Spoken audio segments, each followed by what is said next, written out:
So, welcome to a new session of our webinar series on data science and statistics. Today, we have the pleasure of welcoming Christophe Biernacki. Christophe is professor at University of Lille 1 and senior researcher at INRIA, which is the French National Institute for Research and Digital Science and Technology. He also acts as Deputy Scientific Director in charge of applied mathematics at national level in France. He has been concerned with model-based clustering for complex data cases, for instance, instance mixed data or high-dimensional data.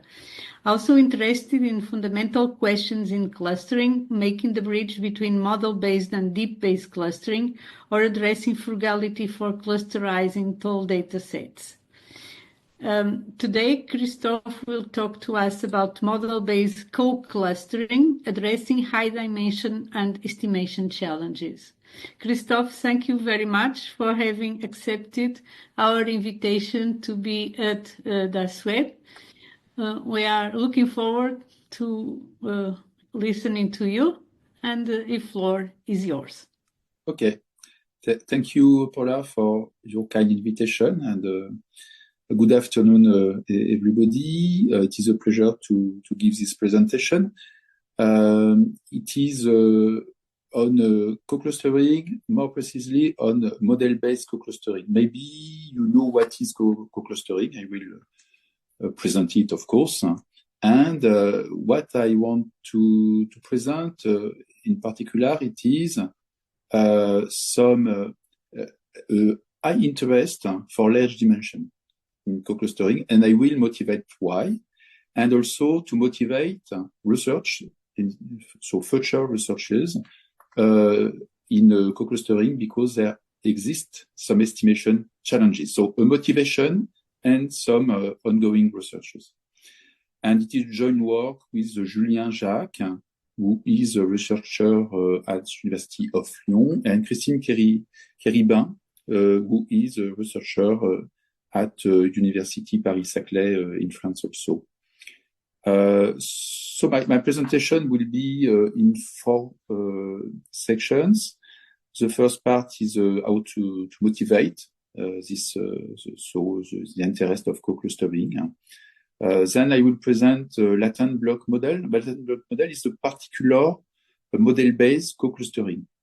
And then what I have announced in the main title, estimation challenges and interest of co-clustering in the high-dimensional context.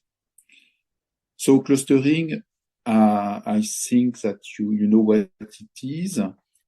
So we can also say that it is unsupervised machine learning somewhere. Okay. And notations, we can begin by that.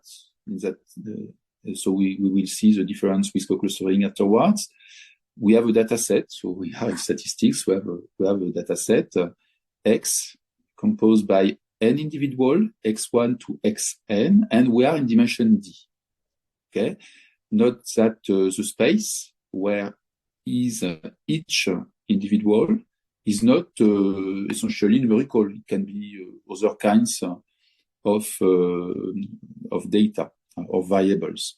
So it is the reason why it is capital X as the name of the space.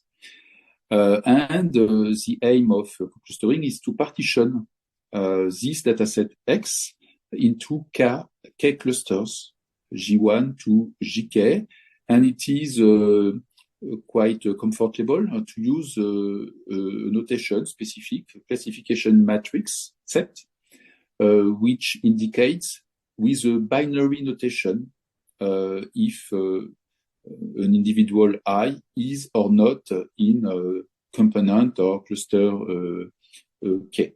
So set 1, it is a binary notation for indicating that individual 1 is or not in cluster K. And in that context, there exist many works, okay? But we consider here model-based clustering, what I will note in future slides MBC.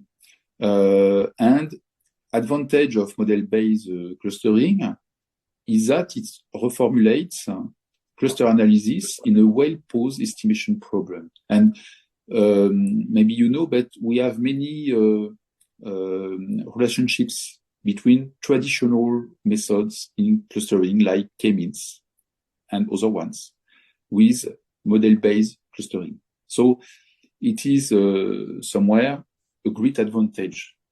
Okay, we have a formalization and some links with other traditional methods.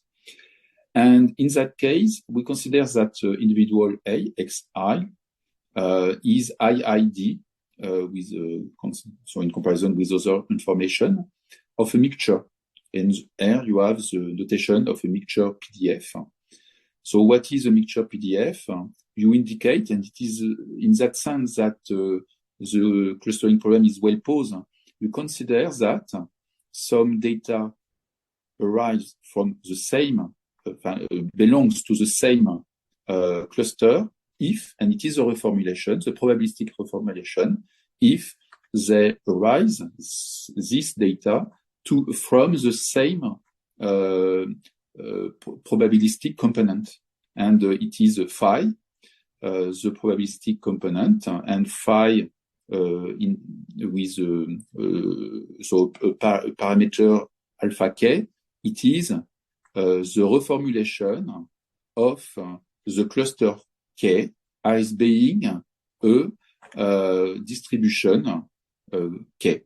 Okay, so we are in a probabilistic context, and it has the advantage to be in a comfortable, mathematical, comfortable world. So we can reformulate estimation, we can reformulate also model selection, so how many clusters, etc. So we have a density, or a PDF more generally, which is denoted by F, and a whole parameter, the mixture parameter, it is the name theta. And theta, what is it? It is the parameters of the components, so alpha 1 to alpha capital K, and pi k, what is it? It is the proportion of each component or of each cluster. And theta gathers all these parameters. Okay, the mixture parameters, the whole mixture parameter. And then when we are in this context, we can estimate this parameter theta with the NIM algorithm. And then, because the target is to have a partition, so then we can estimate by deduction a partition with a conditional probability. What is a conditional probability? It is a probability that an individual I belongs to a component K when we have seen individual I. And by using the mixture framework, so the estimation theta hat of theta. Okay, so it is a maximum a posteriori principle. So it is very classical, but you have the big picture of what is the model-based clustering and the motivation for that. Now we consider something very present and more frequent, in fact. It is what we call high dimension. What is high dimension? You can have different situations. So remember, you have D as the dimension of the data set X and N, the number of individuals. You can have two different situations. D is of the order of N. It is high dimension because you have some problems with traditional clustering methods, including model-based clustering, in fact. So it is already high dimension for such methods. But you have a more problematic situation where the dimension D is greater than N. And we will see in this slide some realistic situations which are more frequent now. The number of variable describing an observation is growing. and not necessarily the number of observations. For instance, in marketing, we have about 100 variables. Okay, so in that case, you have the order between the number of the dimension and the number of individuals. But you have some more problematic situation, like microarray gene expression, when you have very, very few individuals, maybe 20, 50, something like that. It is the order. And you have maybe more than 1,000 variables. And in image, in medical context, you have the same problem, but it is with more, the dimension is higher, because you have voxels, and maybe it is not so far from 1 million. Okay, and text mining, curve, internet logs, you have many variables in fact. Okay, so you are in that case very frequently in the current data. And not in addition that you can have different types of data, qualitative, quantitative, functional, with different semantic. So you cannot merge easily these variables. So you have to be prudent. Okay, so is it a problem? Is it a problem to have to be in a high dimensional case? And is it a problem for clustering, in fact? Is it a curse, so a problem, or blessing? It is that. It is a point, in fact. Okay?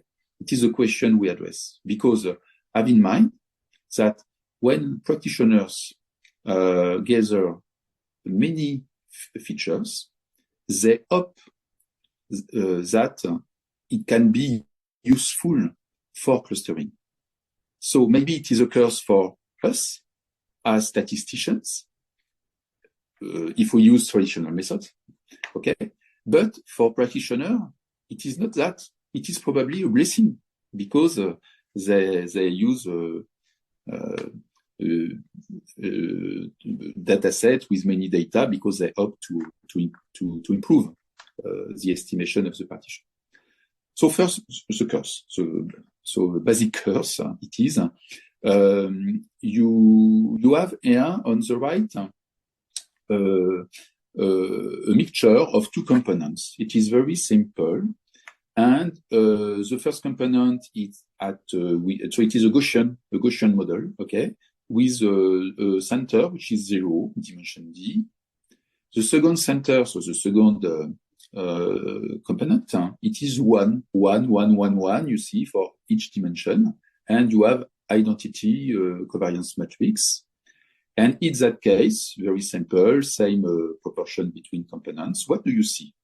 On this figure on the left, you have an increase of the dimension d. It is not too much, it is just until 10, the dimension. And you have the Kullback-Leibler, so it means what is the quality, not of the partition, the quality of the estimate of theta, the whole mixture parameter. And you see that you have so an increase of the Kullback-Leibler value, so you have a decrease of the quality of the estimate. So it is a curse. Okay, the density estimation is bad when you increase d. But maybe there is a blessing, because you are more and more separated components in that case. We will see that in the next slide. And we can have a more complex situation, because it is very simple, this mixture, when you have variables correlated, redundant, non-informative. Okay? And so I will address that, all these cases, in the next slides. And I will address also the case where d is greater than n at the end of the talk, okay, in the last slides. So I will divide first correlated, redundant, non-informative now, and the last item, it is for the end of the talk.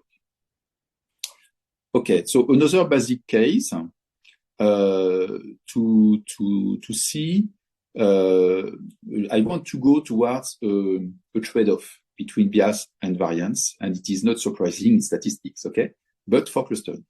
So I begin very slowly with that. We have still a mixture component, a mixture model with two components. And we are in the very simple case where it is as the previous slide. It means you have two Gaussians in dimension D, you increase the dimension, and very well separated, because you have, when you increase the separation, the dimension, you increase the separation. You see, when D grows, so on the slide on the right, theoretical error, it decreases with D. Okay?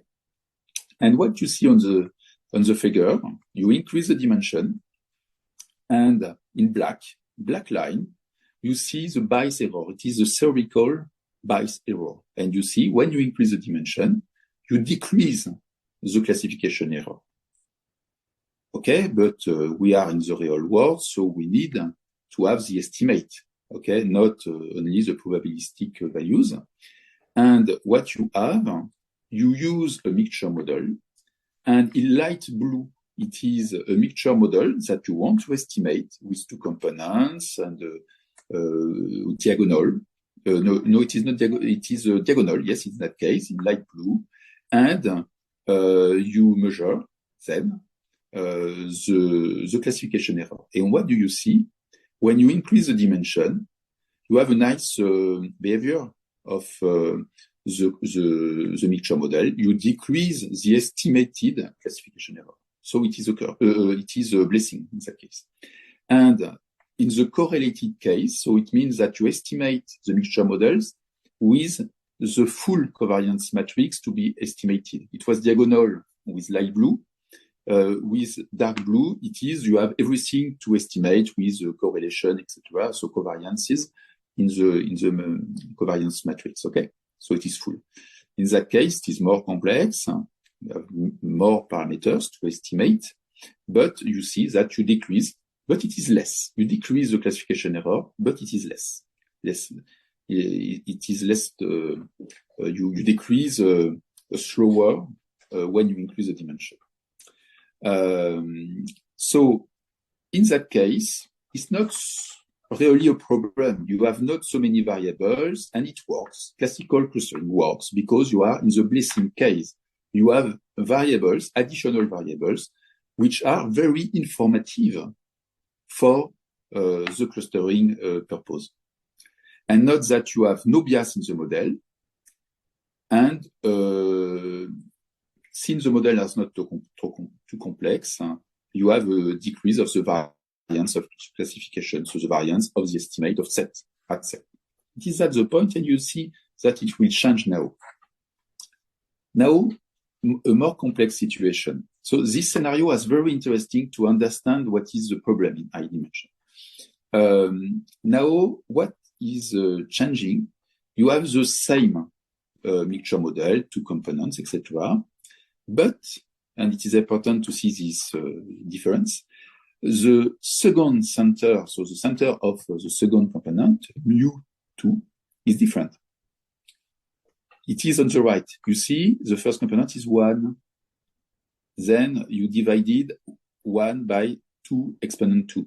What you have, when you increase the number of variables, you decrease the information of each variable on the separation of the clusters.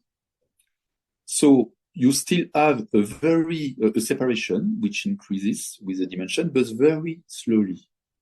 And you have the theoretical error on the right, at the top of the slide, and on the figure in black. Okay, so it looks like something very horizontal. Okay, but it decreases, but very, very few. Okay, so it is a theoretical error. And what do you see in that case? By using traditional clustering methods with the Gaussian mixture, you see that when you increase the dimension, you increase the classification error. Okay, so you have no bias in that case. It is the true models. But why you do not perform when you estimate the partition? It is because you increase the variance of the estimate of set, the partition. So we see that it's not so good. Now, a more complex situation, correlated variables. So the scenario is different. It is just an adaptation of the previous one. And what do you have? You have now, and this slide is particularly interesting to see the point of the trade-off between bias and variance for clustering. You consider that the true model you have, because it's simulated data, the true model you have this time a full covariance matrix. Okay, so you have not data not generated by diagonal covariance matrices. Okay, you have correlation during the generation of data.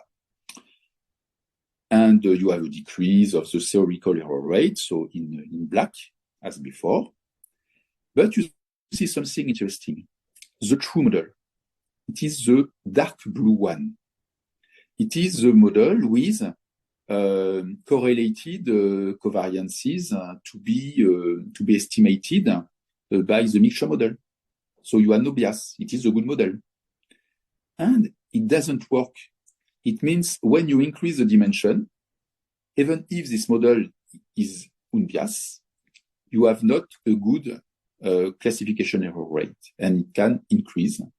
So you have a bad quality when you increase the dimension.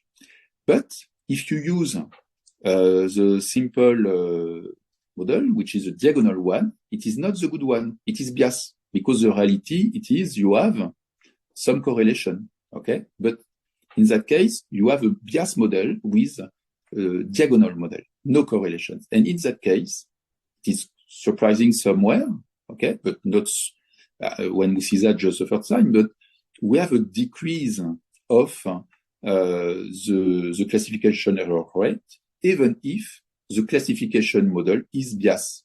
So in that case, you have reduced the variance of the estimate thanks to an increase of the bias of the model.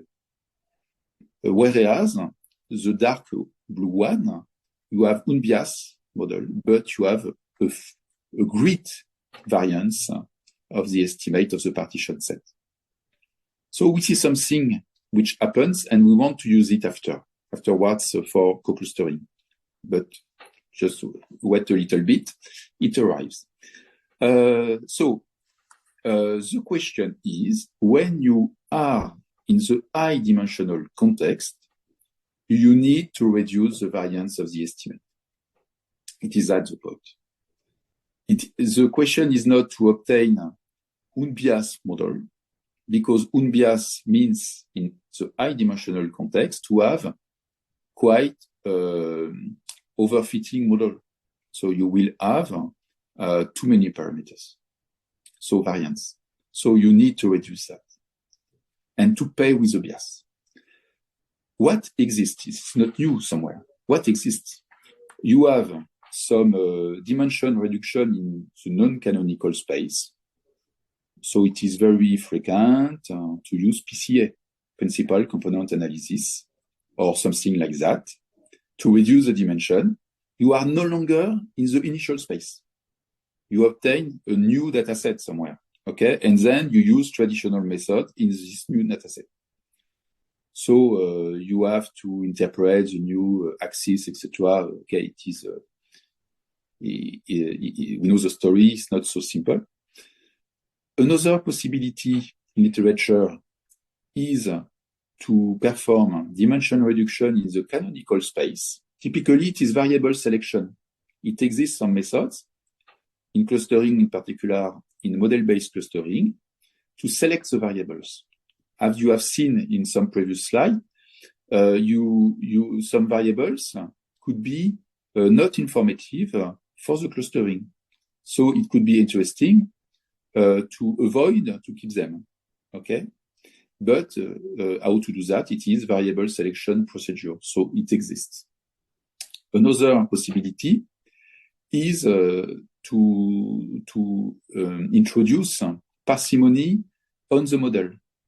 Okay, we stay in the initial high dimension space because it is somewhat interesting for the practitioner who knows his or her variables.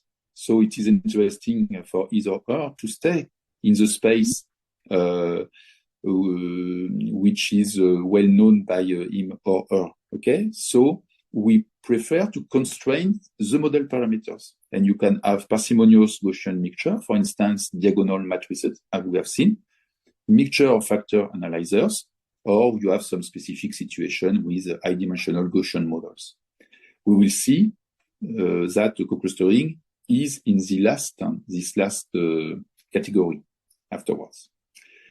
And often we do the trade-off between meaningful modeling and what we can estimate in practice, because the question is to be practitioner dependent, so meaningful, and also statistician dependent, so to be easy to estimate. Okay, so it is not the bias variance trade-off; it is another trade-off. Okay. Here is what is the motivation to use co-clustering. I will explain what is co-clustering, just to indicate why co-clustering is interesting, finally, to consider clustering in high dimension. We can remind why we perform traditional clustering. What is the core reason? The core reason is we perform clustering when we have a large data set, a large number of individuals, n. So to sum up the data set. Okay, it is that the reason. And if we are in the high dimensional case, so large D, why not also reusing this ID? Why not performing clustering on the variables? We have done that for n, it is clustering. Why not for D? It is exactly the ID we define in this talk, nothing else. So co-clustering, what is it? With notation CC in the following. We will perform simultaneously a clustering of rows and columns. I will indicate then a figure to understand well. And we will perform parsimony of row clustering via variable clustering. So have in mind that we want to cluster the rows, okay? So to cluster the columns or the variables, it's just a way to perform the rows, okay? It's not a purpose at the an initial purpose. It is just it is not a phenomenon implied by the motivation just at the beginning of the slide, you know. Okay, it is just a byproduct motivation. Okay, just to see what is co-clustering and what is the relationship with clustering before to introduce in more detail some notations. You have a very, very simple data set on the left, initial data set, binary case.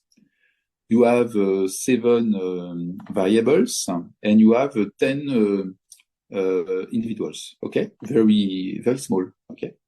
And the second data set in the middle, it is the initial data set transformed by a clustering method, okay? And what you see, you have a permutation. So it is the data set in the middle of the slide. You have a permutation of the lines. It is just that clustering, okay? Permutation of the line. And what do you see? You see that A, C, and H are very close, very similar when you compare the associated variables, okay? And so the clustering in that case worked well, okay? And you can make the same remarks for the second cluster of rows and the third one, okay? And now we go beyond with the third step, which now performs a clustering of columns. So we keep the clustering of lines and we add the clustering of columns, of variables, okay? And what you see here, you see that you have some variables which are now similar if we consider similarity with the individuals. So it is the reverse, okay? And at the end, we have the same table completely on the right and completely on the left. We have just permutation in lines and in columns. It is the same data set, but it is reduced. We have summed up it by this double effect of clustering in lines and columns. Okay. So before to introduce what I call latent block model, which is a model-based co-clustering, okay? I have not introduced the notation yet. It is the next slide. But I want, at this step, to make a relationship, a strong relationship between what is classical, it means PCA, and what is maybe less classical, co-clustering. Because PCA is very standard to reduce the dimension, okay? And what I want to underline here, it is that co-clustering is similar in some way to reduce the dimension. It is also a method to reduce the dimension. I explain why in this slide. So PCA first. You take the individual I, xi, and it is the first formula, and you see that xi can be expressed in the canonical space with EG, which is the classical canonical variables, okay? And you can formulate it with UY. UY, it is G, so UG, sorry, UG, it is the new variables. It is the variables of the PCA. And it is a linear, so the individual xi, it is a linear combination of the new PCA variables, okay? And then we select, it is classical also, the number of variables we retain only capital G new variables, so UG until from 1 to capital G, okay? So we have reduced the dimension because capital G is less than D, okay? That is PCA. And now co-clustering with latent block model. So I have not yet given the definition of latent block model, but just to have in mind to motivate the interest of latent block model, xi can be expressed, and so trust me, okay, because you have nothing to, if you don't know what is latent block model, just trust me at this step, xi can be expressed within the latent block model paradigm as a linear combination of capital L new variable VL plus a noise random variable. So you have something which is similar between PCA and co-clustering because you express the initial individual in both cases as a linear combination of new variables. Be careful, it is not the same variables, okay? U and V are not the same. We do not optimize the same criterion, okay? But the similarity is at this point. We have some, we have a reinterpretation of or rewriting of the initial dataset within a new space with the new variables and with a linear expression. So that it is not really co-clustering, in fact, because I have just one clusters in line. Okay, it is to express in a very simple way this formula. Now return to the clustering task. What is the classical sequential clustering method? First PCA, then Monel-based clustering. It is classical.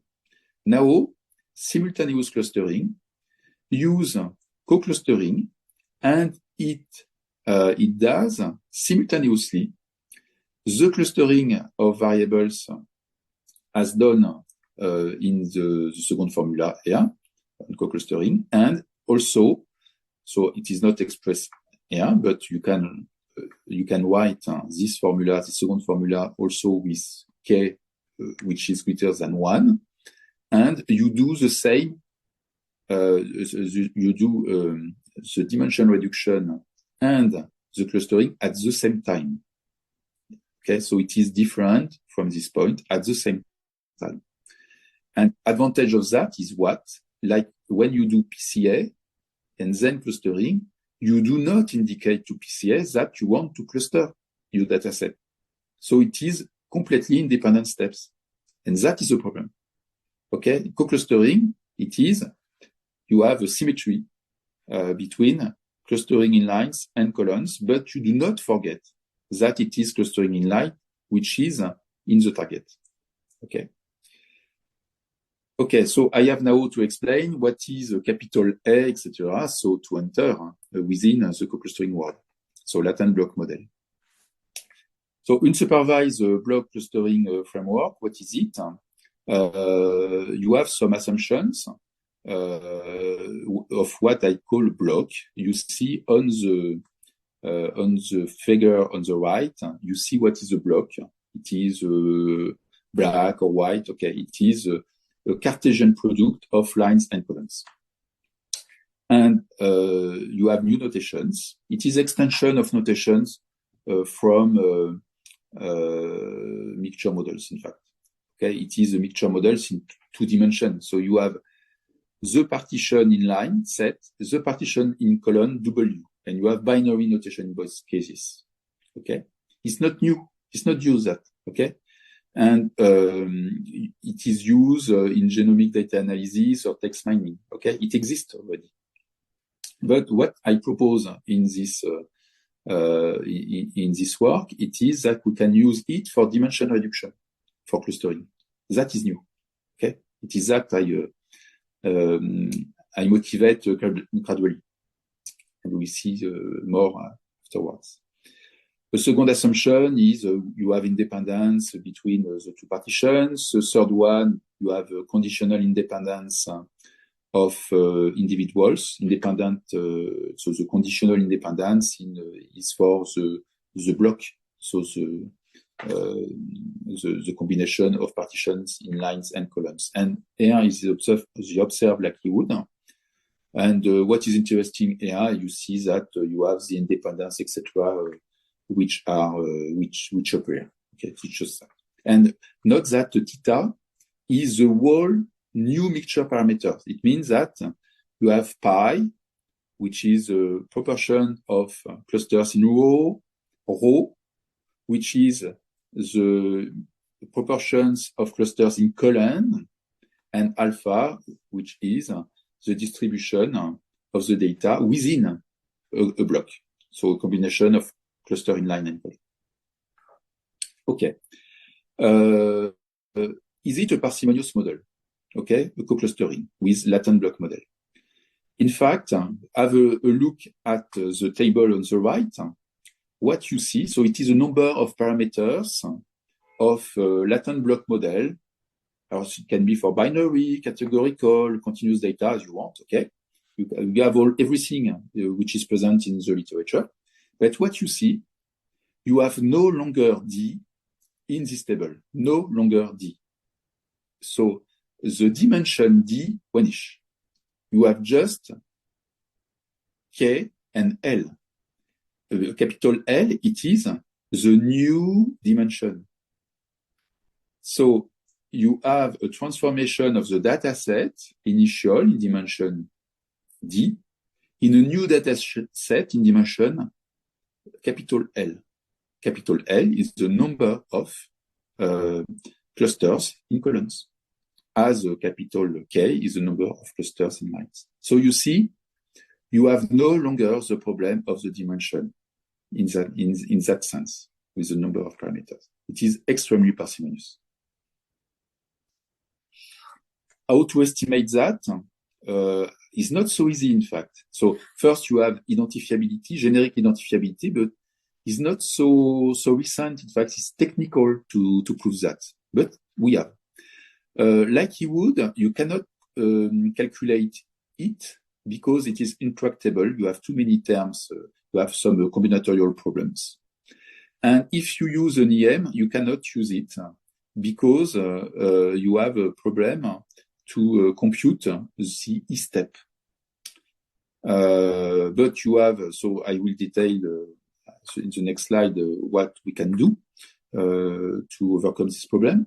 And you have some good properties of the estimate, consistency, asymptotic normality, and you can have some model selection. Have in mind that everything is not so simple, in fact, because for consistency and asymptotic normality, for instance, you have to define what is asymptotic. Is it in lines? Is it on columns? It is both. And what is the link between the number of lines and the number of columns to define the asymptotic? Okay, so I pass quite quickly, but it is not so simple. Okay, I indicate here the properties, but it has to be defined before, and now it is well known. Okay, so we cannot use an EM, we can use what we call a variational EM. What is it? I don't know if you know it. You see on the left, at the top of the slide, the log likelihood, traditional, and you rewrite it into two terms. So the first one, it is lower bound of the log likelihood. It is what we call CLBO sometimes. And the second one, it is a Kullback-Leibler divergence term. Between what is the problem? It is the conditional probability of the block, so probability of the couple set W conditional to X. That is difficult to compute. It is a problem at the step, okay? We consider that we will approximate it with a product of a partition, it is a distribution on set multiplied by a distribution on W. So you see, and so it is easier to compute a product than the whole term together, okay? And the promise or the challenge, because we are not sure at all, it is to reduce this second term, the Kullback. So to have a product which is a good approximation of what we cannot compute, okay? And when we have this product, everything is simple in the E step. It is an approximated E step from the EM point of view. It is a real E step. It is a variational step. It is a good name. Okay. Estimation challenges. Okay, so we have everything to compute co-clustering, but it is like mixture. Do we have local maxima solutions because we have it in mixtures? Do we have empty cluster solutions? Do we have degenerate solutions? So it is a question. Three questions. First, local maxima. So if you know a little bit EM for mixtures, you have seen that the number of local maxima in the log likelihood is a problem. If you do not restart the EM with other random, typically starting values of the parameter, you can obtain poor local maxima of the log likelihood. Okay? But maybe you can think that, okay, but in a latent block model, we have very, very few parameters. So maybe everything is okay. Not at all. Because you have parsimony for latent block model, very few parameters, that's true. But you have a high number of latent variables because you have the latent variable associated to the clusters in line and the latent variable associated to the clusters in columns. And what is the problem when you have many latent variables? You see on the mixture here, it is a very simple mixture. You have just two components in dimension 1. Everything is Gaussian. Everything is fixed. You have just the two centers which are unknown. When you have a good part of the partition which is known, you have no local maxima. Now, figures after figures, you increase the missing partition part. So the partition is more and more unknown. And in that case, you see that you have two local maxima. One local, one global. Okay? But here it is not the number of parameters which increases. It is just the number of latent variables. So the part of the partition which is unknown. So it is, maybe it is more challenging than expected.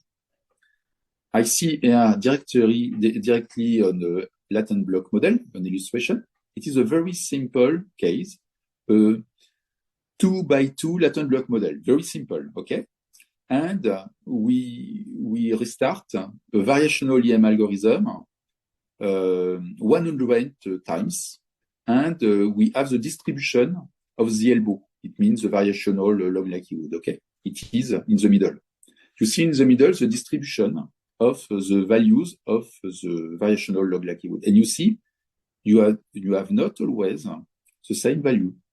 So you have some problems of local maxima. But something is good in that case. You obtain for many local maxima the same partitions in lines. Okay, so you have some problem of local maxima, but it's not so problem for our final goal, which is clustering. But we have some local maxima. Other point, empty cluster in latent block model. What is empty cluster? Maybe you have already used in EM again, and you have seen that in some cases, your EM stops because you have clusters which is empty. And in that case, we measure if we have this situation, this event, frequent or not in the latent block model. So do we have a block which is empty? So a block empty, it is empty because of the lines or because of the columns. Okay, it can be both, one of them. And we make the ratio between the number of empty clusters in LBM and the number of empty clusters in the classical model-based clustering.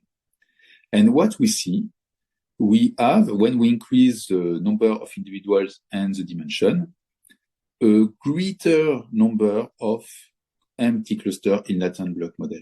And we have an exponential speed for that. For instance, the probability to have empty clusters in a very small latent block model, just 9 individuals and 9 variables, and just 4 clusters in line and column, you have about 1 million times chance greater than in the classical mixture models. So in clustering, traditional clustering. So the probability increase a lot. It is dramatic, in fact. Okay. And practitioners have this problem. When they use a latent block model, so co-clustering in that case, they have some crash of their algorithm with their computer. And the reason is exactly this, explained by this slide. And that is not reduced at this moment, okay? But it is explained. Can we have a degeneracy or spurious solutions? So another question. in that case, or what is degenerate solutions? Degenerate solutions, maybe you know it when you are in classical mixture models. At the moment, it is not an empty cluster. So you have different iterations of an EM at the top. And you see at the moment, you have one component which is around a particular data individual. Okay. And then you have overflow in your computer because you have a zero value variance for one component. It is that degeneracy. Spurious local maximizer is another thing. You have a better likelihood with a bad mixture. It can arise in some cases. Okay, I do not detail here, but to not be too long. Okay, can we have this problem of degeneracy and spurious solutions in latent block model? Again, as in the empty cluster case, we measure the frequency of so one cluster or one single element in a block. It is the equivalent of degeneracy for latent block model. And we make the ratio of both. So we want to see if the frequency to have a empty block, a single element block, is greater or lower than to have a single element cluster, okay, in traditional cluster. And we see that we have not this problem, in fact. The frequency to have a single element block is very, very low in comparison to classical clustering. So practitioners do not observe the problem of degeneracy, in fact. Neither spurious solution. And these slides explain why. Okay, we have not this problem. Okay, so if I come back, we have this problem with empty clusters, but we have not the problem with degeneracy. Okay, to finish, just some experiments in a few slides very quickly. Co-clustering in high dimension. So in the previous section, it was challenges in co-clustering, because co-clustering could be interesting for high dimension, but is it complex to estimate? Are there some challenges? We have discussed that. Now, we experiment co-clustering in very high dimension. Is it interesting to do it in practice? We expect that it will be. Okay, now we measure that experimentally. First of all, we have a parsimonious model. Interesting. We have consistent estimators of the partition in lines and columns. You see, the second line, probability to retrieve the partition is equal to 1 asymptotically in the number of variables and number of individuals. Interesting. Okay. And now we have also non-asymptotic properties. At least in the binary case, it is in the binary case, the probability, so it is the last formula, the probability to not retrieve exactly the partition of line, it is very strong, okay? The probability to not retrieve exactly the partition of line is less than something which decreases toward 0 with the dimension d. You have n multiplied by exponential minus d. So when you increase the dimension, you will increase the quality of the partition drastically. So it is a very exciting to use high-dimensional clustering because it is what we expect, an exponential decrease of the error on the clustering when we increase the dimension. Of course, there are some assumptions about that. Okay, some experiments, just to finish and to have in mind what happens in the very high-dimensional context. I do not detail this slide. I will explain here. I think it will be more concrete. So I have different scenarios, model 1 and model 2. What is it? Model 1, it is the classical mixture model in dimension 2 that I have described at the beginning of the talk. Okay, so very simple. What is different? What is different? Have a look at the horizontal line, x-axis. You see that I go towards dimension 1000.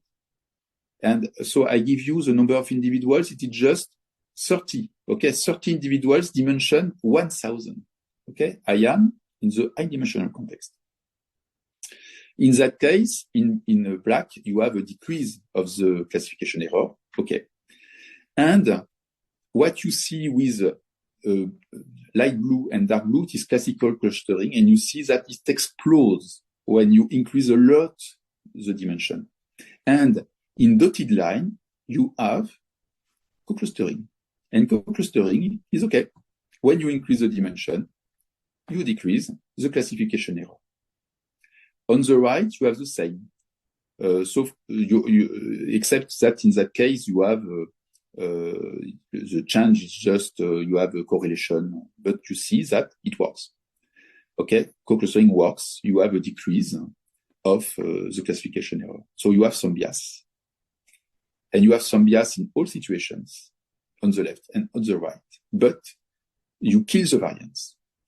And it allows to overcome the high dimension case. Now another example. On the left, you add some non-informative variables. On the right, you duplicate variables, so you have a redundant variables. And you see the same phenomenon. You have bias, that's clear, and a very challenging situation with non-informative variables, with duplicated variables. It's challenging. We have seen that at the beginning of the talk, but co-clustering is okay. Okay, and the other one, classical clustering, this high-dimensional case, cannot be obtain a good classification error at all. Okay, we can use a coin. Okay, it is if you decide equivalent to decide by a coin if you are in class 1 or class 2. Okay, you have no information given by classical clustering. Absolutely not. Okay, you can forget it. And now you have also other last cases with too many non-informative variables. Co-clustering is not so good in that case, but it is better than classical clustering, in fact. Okay, just to finish, last slide. So high-dimensional clustering, you have to accept bias and to reduce variance. Co-clustering, it is like it is very parsimonious, so it is a way to reduce variance drastically and to add bias. But the trade-off is not so bad in some situations, and in many situations that we have identified in our experiments. And you have some estimation challenge, and so I have described it. But you have some good news also, less cases of spurious or degenerate solution. So you have some bad and some good so properties. Okay, and the next step could be in that case to extend the question of empirical estimation, maybe with theoretical guidelines and some other questions that are not detailed here. And if you want to know more, there is a survey paper on this topic, which appeared recently in a journal of classification. And I can finish here.